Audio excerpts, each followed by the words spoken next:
action let's go 저 건물을 찾으러 Proses spermatogenesis berlangsung kurang lebih 17 hari. Sel sperma sendiri diproduksi oleh tubulus semiperus pada testis.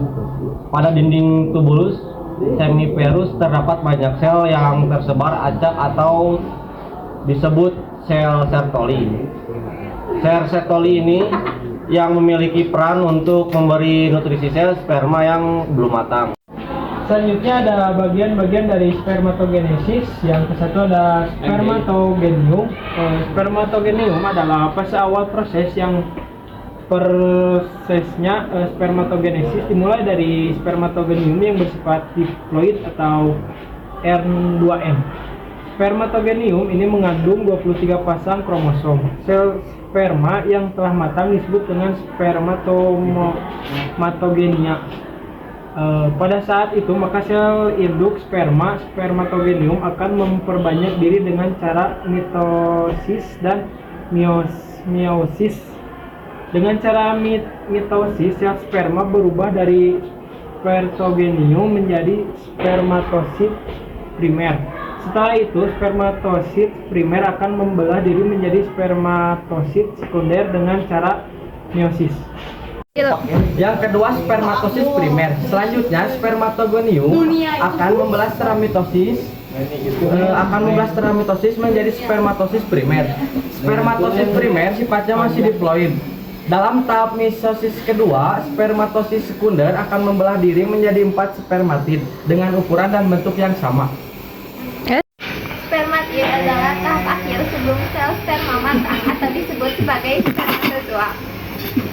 Untuk satu sel benih yang belum matang memerlukan waktu hingga 74 hari agar mencapai kematangan akhir. Selama proses berlangsung ada 300 juta lebih spermatozoa diproduksi setiap harinya.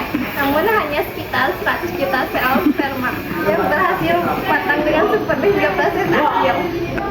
Yang selanjutnya adalah spermatosit sekunder. Spermatosit sekunder kemudian spermatosit primer akan membelah disebut dengan pembelahan meiosis 1. Pada proses ini spermatosit primer berubah menjadi spermatosit sekunder. Jumlah spermatosit sekunder ada 2. Untuk ukurannya masih sama dengan spermatosit primer, tetapi sifatnya berubah menjadi haploid N.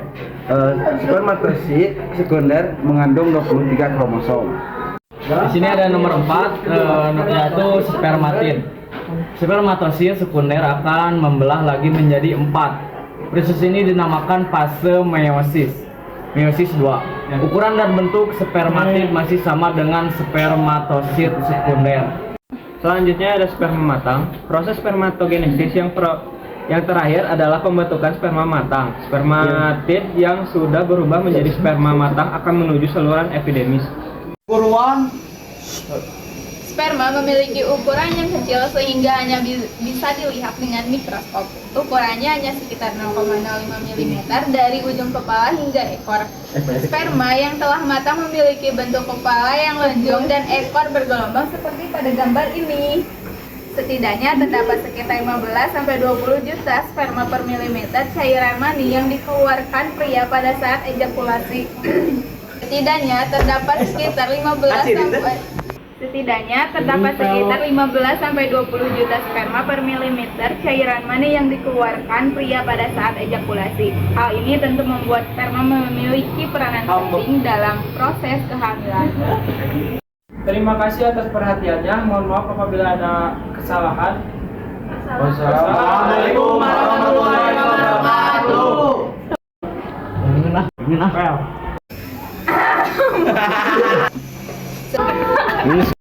Well.